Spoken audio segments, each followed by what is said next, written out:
كيف كان يدعو النبي صلى الله عليه وسلم؟ وهذه سنة مهجورة لا يعرفها إلا القليل، أسأل الله أن يجعلني وإياكم منهم.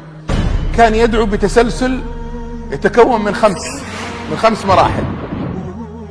ركز معي الآن واحفظها. طبعا المكان أنا ذكرت لكم الدليل والسند موجود في تصحيح الدعاء، كتاب تصحيح الدعاء للشيخ بكر أبو زيد. كان عليه الصلاة والسلام أول ما يبدأ الدعاء يثني على الله، ثم بعد ذلك كان عليه الصلاة والسلام يصلي ويسلم على نفسه. فأنت الآن تصلي وتسلم على النبي عليه الصلاة والسلام بعد إيش؟ بعد الثناء.